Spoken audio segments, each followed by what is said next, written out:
Amen. Amen. Donc aujourd'hui, je me suis dit qu'on allait faire un petit cours. Ça change de d'habitude. On va étudier comme à l'école, moi j'ai pu le faire. Alors à l'époque, j'ai fait terminale, un peu marketing, ressources humaines, etc. Et je voyais s'afficher une pyramide que mon frère va afficher, une pyramide qui s'appelle la pyramide de Maslow. Je ne sais pas si vous connaissez. Alors le but, je rigolais, hein, on va pas faire l'école, mais c'est de parler de cela et de mettre en relief avec ce que dit la parole de Dieu. On va ouvrir la parole de Dieu dans Matthieu au chapitre 6, versets 33 à 34. C'est un passage très connu des chrétiens. Il y a des chants qui disent ces passages dans chaque mot de ce passage et qui nous parlent des priorités, qui nous parlent de ce que l'on recherche. Et le thème de ce matin, c'est une question. Que recherches-tu premièrement? Que recherches-tu premièrement? On lit cherchez premièrement le royaume et la justice de Dieu, et toutes ces choses vous seront données par-dessus. Ne vous inquiétez donc pas du lendemain, car le lendemain aura soin de lui-même.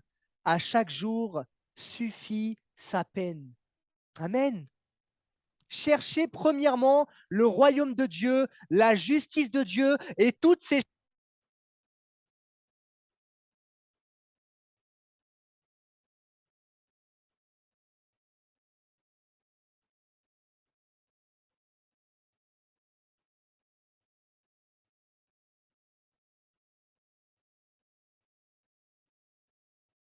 Alors, merci Seigneur, vous m'entendez bien.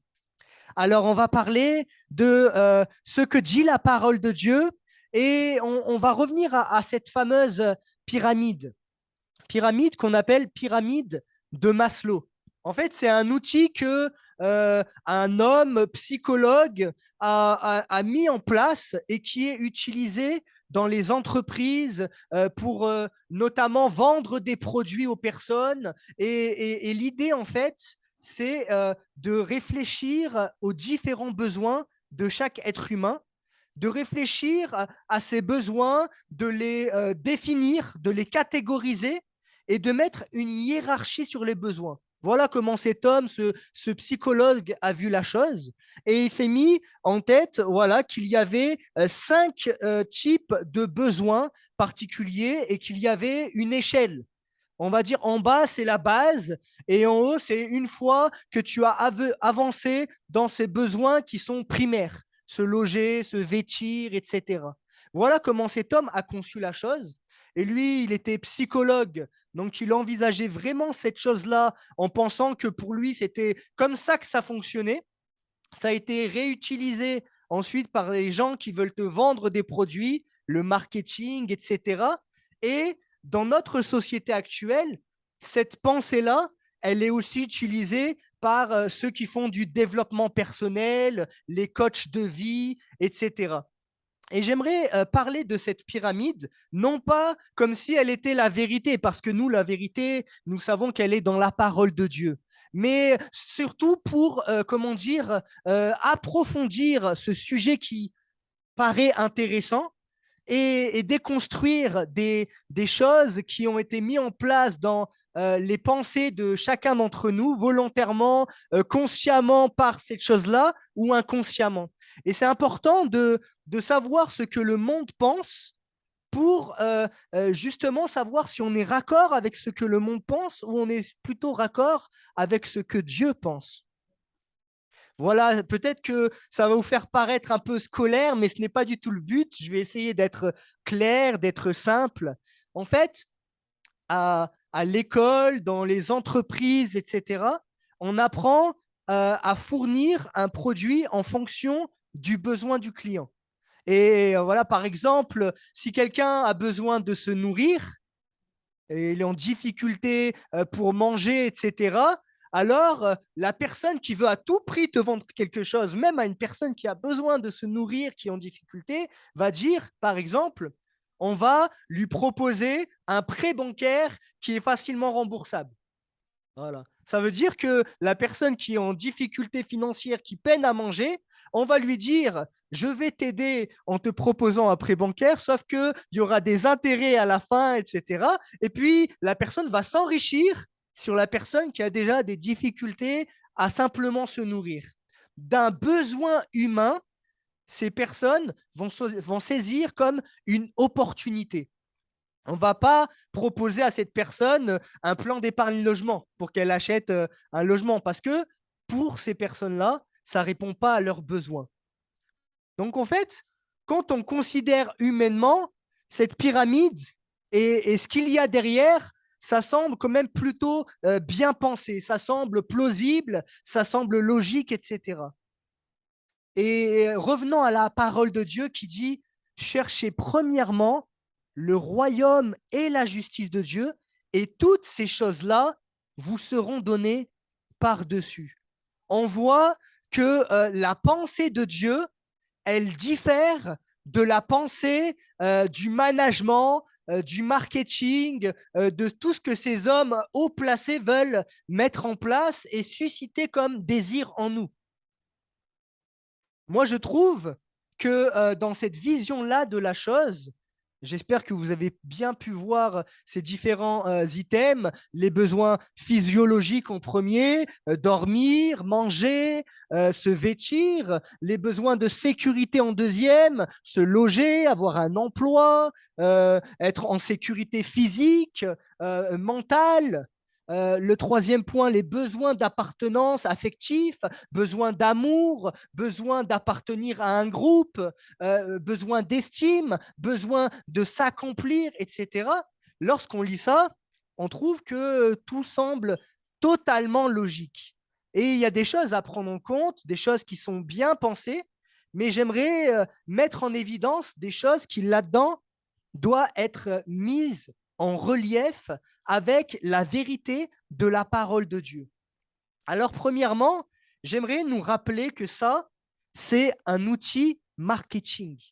Et c'est différent de la vérité. C'est différent de ce que Dieu veut pour ta vie. Et c'est important de prendre ça en compte parce que ça, c'est ce que les hommes ont pensé. Des fois, les hommes pensent des bonnes choses. Il y a des hommes capables d'innover, de mettre en place des systèmes qui vont faire du bien, des personnes compétentes, capables de soigner des personnes, etc.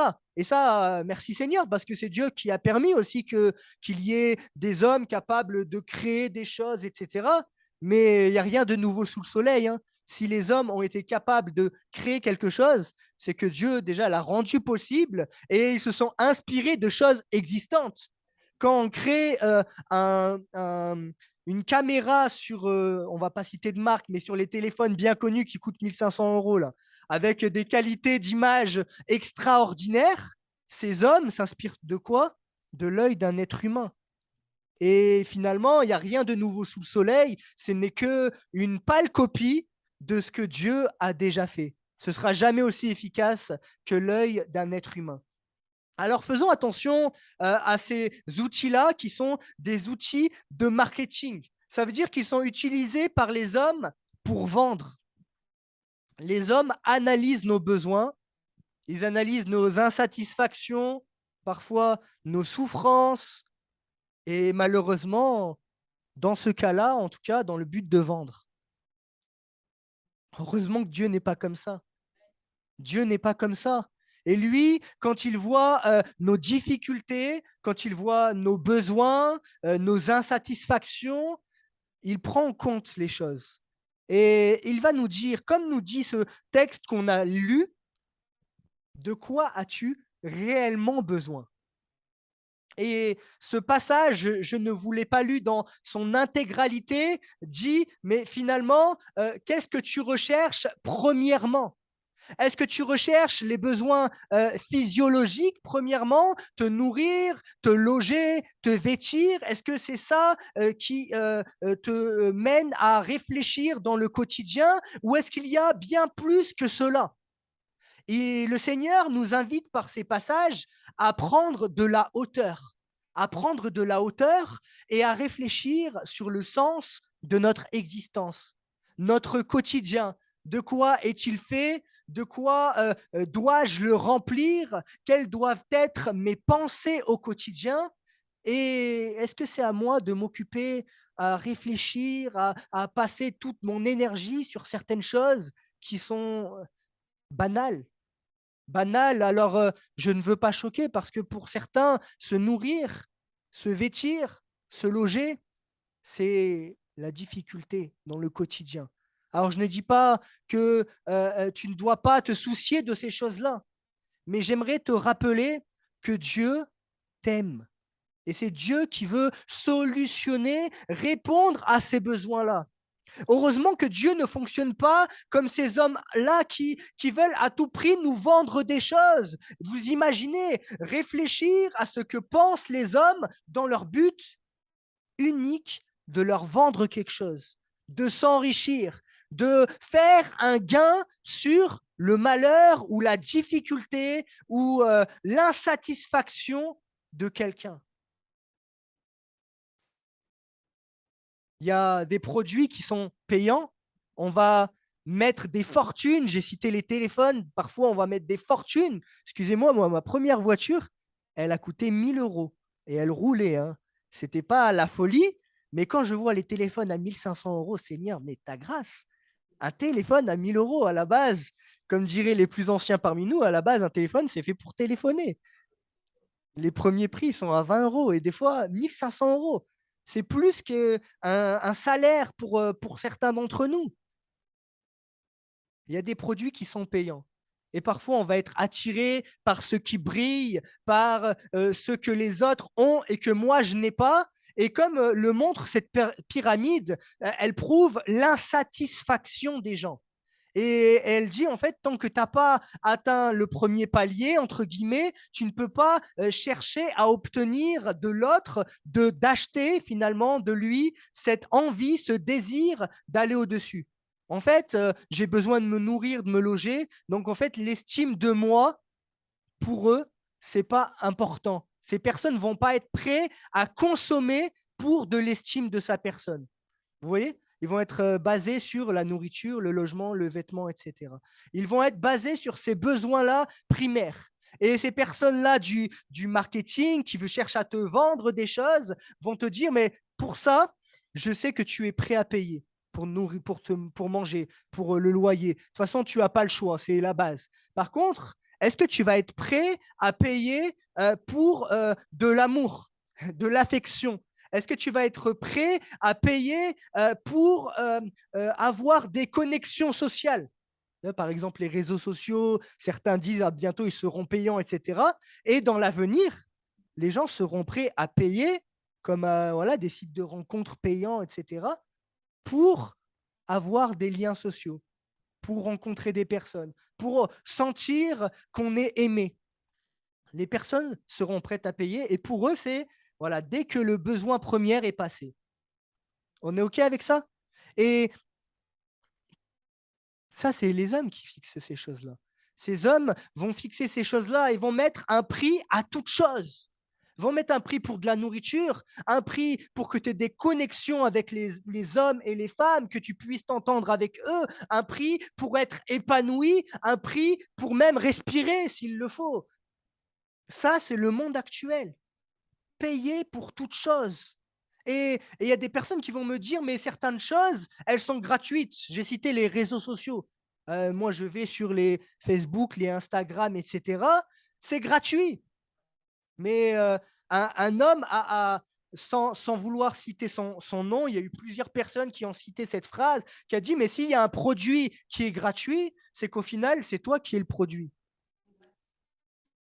C'est qu'en fait, On attend de toi que tu sois, par exemple, sur ce réseau social, qu'il y ait des pubs qui passent, que tu cliques dessus, on te montre des vidéos, etc. Ça va te pousser à consommer. Et finalement, tu as cru que c'était gratuit, mais on t'a vraiment utilisé, consciemment ou inconsciemment. Tu leur as fait rapporter de l'argent et en toi sont nés des désirs de consommation. Voilà ce qu'est la réalité de l'être humain. C'est pour ça que je vous ai dit que Dieu n'est pas comme cela. Parce que Dieu, lui, pense à notre bien-être. Il n'est pas là à rechercher son propre intérêt comme sont souvent les hommes. Alors, c'est bien d'intégrer cela. C'est bien d'intégrer que la pyramide que je vous ai affichée, elle hiérarchise les besoins. Et qu'en fait, cette pyramide-là, cette vision des choses, elle est de plus en plus utilisée par les coachs en développement personnel, les gens sur YouTube, là, les YouTubeurs, les Instagrammeurs, etc., avec même des psychologues, parce que c'est un psychologue qui a fait ça. Et cette vision basique des choses, où on va hiérarchiser les besoins et on va dire, tant que tu n'es pas capable d'être en sécurité, par exemple, financière, tant que tu n'as pas un CDI, mon frère ou ma sœur, alors tu n'as pas le droit finalement de penser à être épanoui, à être accompli dans ta vie, à avoir de la joie parce que tu en es là dans le stade de ta vie. Vous voyez cette vision des choses dans le monde, il ne faudrait pas qu'elle se trouve dans l'Église. Cette vision des choses, il ne faut pas qu'elle se trouve dans ton cœur, mais la vision des choses que tu dois avoir, c'est comment Dieu considère ta vie. Et c'est pas parce que tu as des difficultés financières que tu ne peux pas être heureux pleinement. À la télé, sur Internet, dans les magazines, on peut nous faire croire cela. On peut faire en naître en nous-mêmes, les chrétiens, de l'insatisfaction. J'ai parlé de ma voiture. Mais Seigneur, pourquoi moi, dans ma voiture, il y a un petit fil qui pendouille là et le feu, il tombe par terre. Pourquoi, alors que l'autre, là, qui était à côté de moi, là, qui s'est garé à côté de moi ce matin à l'église, sa voiture, ça, c'est un coup, elle fait 6 000, 8 000 euros. Elle est grave bien, sa voiture. Ah, je suis jaloux. Et pourquoi? Pourtant, ma voiture, elle roule. Le contrôle technique est OK. Ça, c'est un coût. Ça coûte, allez, 10 euros. Je vais la faire réparer et c'est bon. Mais l'autre, ah, elle est pas rayée. Et ça, en fait, c'est le monde qui va nous donner cette manière de vivre envieuse. Chercher des choses qu'on ne possède pas, mais pourtant, on n'en a pas besoin. Ma voiture, elle va d'un point A à un point B. Elle m'amène au travail, me permet de subvenir aux besoins de ma famille. Si j'ai besoin de prendre quelqu'un avec moi, je peux le faire. Elle est sécurisée, sécurisante. Voilà, le contrôle technique est passé, etc. Mais qu'est-ce que vous voulez de plus? Ça, c'est le monde qui veut qu'on en veuille toujours plus. Vous savez, comme au travail, on va chercher un travail où on gagne de quoi subvenir à nos besoins. Et puis, je parle avec des collègues de travail, ils ont des revenus qui sont pas mal par rapport à la moyenne des salaires, ils ont même des primes, etc. Et à la fin, ils vont vouloir toujours plus, toujours plus, toujours plus, parce que le cœur est insatisfait. Parce qu'ils regardent autour d'eux et ils se disent, il y a toujours mieux. Alors moi aussi, je veux toujours mieux. Et la réelle question qu'il faut se poser, c'est pourquoi j'aspire à toujours plus? Est-ce que ce serait que mon cœur n'est pas pleinement comblé par Dieu? Moi, je pense que c'est plutôt ça qu'il faut se poser comme question. La Bible nous dit, cherchez premièrement le royaume de Dieu et sa justice, et toutes ces choses vous seront données par-dessus. Et dans le contexte, il est question de la nourriture, du logement, du vêtement, il est question de ses besoins primaires. Et c'est différent de la pensée de ce monde. Dans Romains 12, au verset 2, il est dit, ne vous conformez pas au siècle présent, mais soyez transformés par le renouvellement de l'intelligence afin que vous discerniez quelle est la volonté de Dieu, ce qui est bon, agréable et parfait. Et quand on met en pratique ces paroles, alors notre vie, on l'envisage différemment. Dieu te dit, ne t'inquiète pas du manger, du travail, du logement, même des relations sociales, de ces choses-là. Ne te fais pas non plus une fausse idée comme si ça n'existait pas. Tu as bien les pieds sur terre, je ne t'invite pas à devenir fou, et Dieu non plus, mais remets toutes ces choses à Jésus. Voilà ce que dit ce texte. Décharge-toi sur lui et c'est lui qui va s'en occuper. C'est lui qui s'engage et qui te dit en fait toutes ces choses-là qui te prend trop de temps dans ton esprit, qui te cause des guerres dans ton esprit, des mauvaises pensées, tu t'agites pour ces choses-là, etc. Dieu te dit, je m'en charge. Mais est-ce que tu vas te décharger sur lui? Parce que si tu te décharges sur lui, ça va permettre que ton esprit sera davantage focalisé sur Jésus. Et c'est lui qui a promis de le faire, de s'occuper de ta vie dans les moindres aspects. Il veut s'occuper de tous les aspects de ta vie. Recherche premièrement le royaume de Dieu et sa justice, et toutes ces choses que tu recherches te seront données par-dessus. Alors je mets un astérisque, toutes les choses que tu as réellement besoin, bien sûr. Regardons à nouveau la pyramide, juste pour prendre conscience. Les besoins primaires, Dieu s'en charge. On voit ce qui est écrit, manger, dormir, boire, respirer. Dieu s'en charge. Besoin de sécurité, logement, physique, violence physique, sécurité physique. Dieu s'en charge. Il veut être ton abri. Il veut te mettre en sécurité. Besoin d'appartenance et affectif.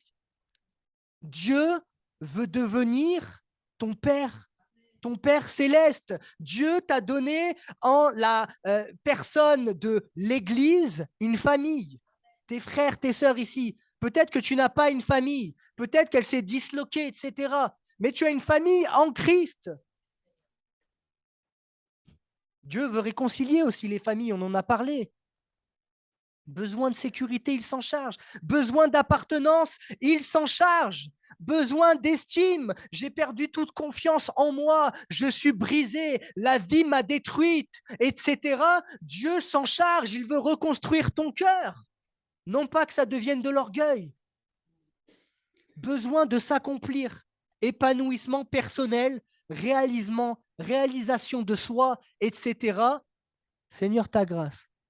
Et c'est là que on tombe dans un aspect du développement personnel qui est vraiment dangereux. Accomplissement personnel, réalisation de soi. Moi encore et moi encore. Voilà ce que le monde vise tout en haut de la pyramide. La réalité, c'est ça. C'est que les hommes veulent vivre de cette manière-là. Penser à eux et uniquement à eux. Peut-être eux et leur foyer. Voilà. Et ils vont chercher à s'accomplir. Besoin, ça j'ai comblé. Ça, j'ai mis une case dans mon agenda. J'ai réussi à trouver un CDI. C'est bon, j'ai la vie stable, j'aurai les petites primes qui tombent, etc. Je vais pouvoir m'acheter ma voiture qui va bien avec un crédit sur 20 ans. C'est pas grave, j'ai ma belle voiture. Après, prochaine étape, je vais avoir ma maison avec, allez, pourquoi pas une belle piscine. C'est bon, j'ai réussi ma vie.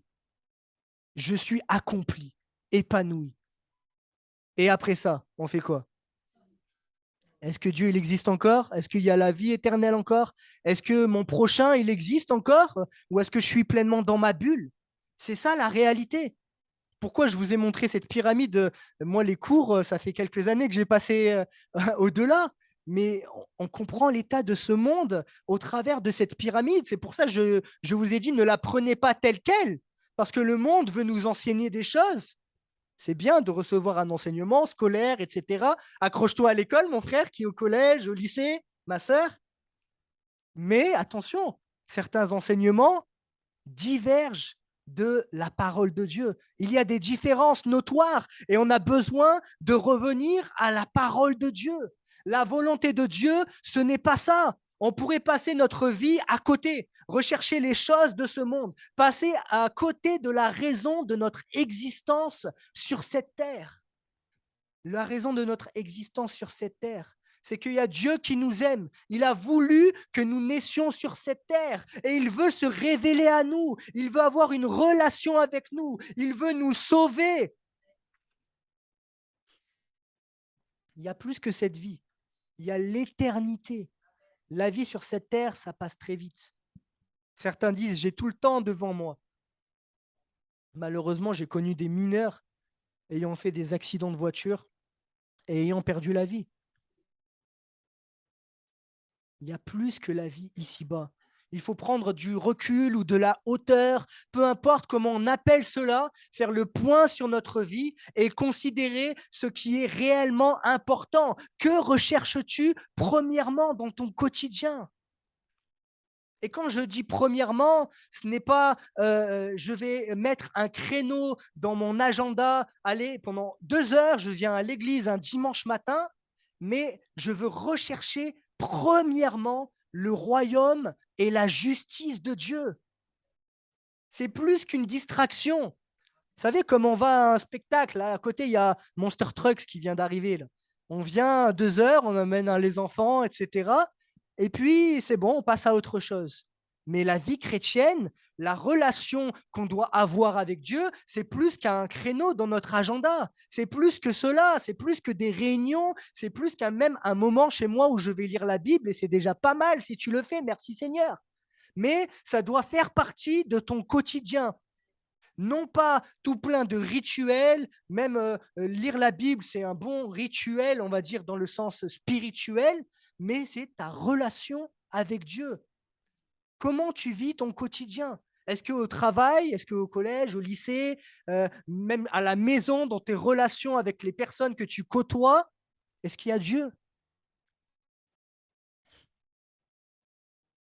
Est-ce que tu l'as mis en premier dans ta vie? Est-ce que tu réalises aussi suffisamment la puissance de Dieu pour agir dans ta vie? Parce que souvent, on essaye de se réaliser nous-mêmes, comme ils disent, hein, je parle à la manière des hommes, parce qu'on ne réalise pas suffisamment la puissance de Dieu. On se dit, bah, Dieu, il met longtemps, il ne veut pas agir, ou pourquoi lui partager cela? Et on va chercher à agir par nos propres moyens. Et on va chercher à se réaliser nous-mêmes, comme disent les hommes. Est-ce que on ne minimiserait pas la puissance de Dieu? Dieu est capable de faire infiniment au-delà de ce que nous pensons et imaginons. Pour subvenir à tes besoins, il est capable. Pour te sentir pleinement aimé parce que tu as cherché auprès des hommes, auprès de différentes choses, Dieu est suffisant pour cela. Pour te donner l'assurance du salut, bien plus que la religion des hommes, Dieu est suffisant pour cela. Pour te sentir épanoui à ton travail, bien plus qu'un nouveau poste, une relation avec Dieu, souvent ça va suffire. Des fois, changer de travail, peut-être, c'est la volonté de Dieu aussi. Mais la plupart du temps, l'insatisfaction qu'on va ressentir là où on se trouve vient du fait qu'on a mis les curseurs au mauvais endroit. Notre relation avec Dieu, elle doit primer. Et là, là où j'ai des problèmes, des différends dans mon travail, par exemple, qui vont me pousser, allez, il faut que je change de travail, parfois, ça va être pardonner à cette personne ou manifester l'amour quand elle n'en manifeste pas. Peut-être ça va être de fuir certaines conversations, etc. Parce que je vais mettre les priorités au bon endroit. Que recherches-tu premièrement? On l'a entendu dans le don spirituel à la fin. Psaume 37, versets 4 à 5. Fais de l'Éternel tes délices et il te donnera ce que ton cœur désire. Recommande ton sort à l'Éternel, mets en lui ta confiance et il agira. Et j'aimerais vous dire que sur ce verset, on se trompe souvent. Fais de l'Éternel tes délices. Il te donnera ce que ton cœur désire. Seigneur, ce que mon cœur désire, c'est d'avoir un mari, une femme. Seigneur, ce que mon cœur désire, c'est d'avoir une belle maison, c'est de m'épanouir dans mon quotidien, etc. Et on croit que ce verset, il dit ça. Je vais aller à l'église, je vais lire beaucoup la Bible, etc. Je vais prier et Dieu va me donner ce que mon cœur désire. On croit que ce verset dit ça. Alors que ce verset, il dit, fais de l'Éternel tes délices. Ça veut dire, fais de l'Éternel, fais de Jésus, fais de Dieu ta passion, ce qui anime ton quotidien. Mets-le en premier dans ton existence, qu'il occupe pleinement ta vie, qu'il soit celui qui l'anime, que tu sois pleinement conduit par l'Esprit de Dieu. Et il te donnera ce que ton cœur désire. Tu seras tellement rempli de lui, ce que ton cœur désire, ce sera lui, pleinement lui, réellement lui. Et plus tu voudras de Jésus, plus il sera présent de ta vie, plus il changera ton quotidien, plus il sera là. Et t'inquiète pas qu'il pourvoira au reste de tes besoins. Amen. Fais de l'Éternel tes délices, et il te donnera ce que ton cœur désire. Ce sera lui que tu désireras. Plus de proximité, une vraie relation avec Dieu. Ton cœur va être comblé. Tu trouveras une famille en lui. Tu trouveras en lui un véritable papa capable de prendre soin de toi, de te mettre en lieu sûr, en sécurité. Mon seul abri, c'est toi, Seigneur. Et quel bonheur lorsqu'on vit cela. Croyez-moi, tout homme, toute femme, tout adolescent qui est ici cette matinée, s'il applique ce verset comme il faut, alors il sera heureux. Je vais conclure par la prière et nous rappeler cette phrase. Que recherches-tu premièrement? À l'écoute de ce message, est-ce que tu as envie de remettre les choses à sa juste mesure, à sa juste place? Est-ce que tu ne prends pas conscience que peut-être dans ta vie, il y a des choses à revoir en ce qui concerne les priorités? Est-ce que tu ne t'es pas laissé happer par le train de cette vie, cette vision carriériste des choses, cette vision du marketing que les hommes cherchent à te mettre en place dans ton esprit? Est-ce qu'il ne serait pas plus intelligent, sage, de revenir à la parole de Dieu et rechercher premièrement la justice de Dieu, le royaume de Dieu, le fait que Jésus s'est donné entièrement pour toi? Alors pendant qu'on a chacun les yeux fermés et moi-même, il y a comme un dialogue entre toi et le Seigneur, et sans toi libre d'exprimer au Seigneur ce que tu veux lui dire dans ta tête. Les gens n'ont pas besoin de savoir ce qui est intime à ta personne, ce que tu veux lui dire. Tu es en connexion avec Dieu, tu parles à ton maître et tu lui dis, peut-être, Seigneur, je veux que tu sois le premier dans ma vie. Seigneur, peut-être il y a des mauvaises choses qui sont entrées dans ma vie où j'ai accordé trop d'importance à quelque chose. Seigneur, merci de te révéler à moi ou de montrer, Seigneur, à nouveau la voie. Je veux appliquer ce message qui a été apporté ce matin. Si tu as cette conviction dans ton cœur, alors crois-moi, Dieu va te bénir. Dieu va permettre que tu mettes les priorités aux beaux endroits.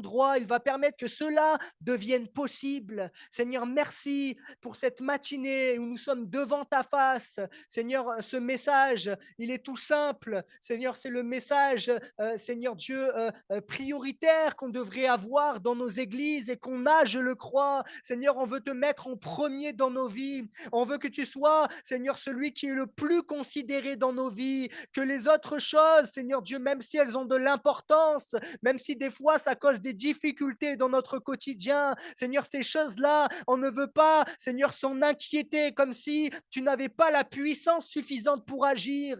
Seigneur, nous te remettons, Seigneur, chacune ce matin qui a des difficultés financières, chacune qui cherche un logement. Seigneur, je te remets ma sœur, Seigneur, mon frère Ali qui n'est pas là et qui ont besoin des papiers. Seigneur, je te remets ceux qui ont des difficultés affectives de l'ordre de d'émotions, qui ont été brisés dans leur cœur. Seigneur, je te remets ceux qui ont besoin, Seigneur Dieu, de paix dans leur travail. Seigneur, toutes ces choses, Seigneur, qu'on a partagées. Seigneur, nous savons, Seigneur, que tu es capable d'agir dans le nom puissant de Jésus. Et nous te remercions pour que dans les jours, dans les semaines et mois à venir, c'est bien toi, Seigneur Dieu, que nous mettons, Seigneur, à la première place dans nos vies. Que ton nom soit béni, Jésus. Amen.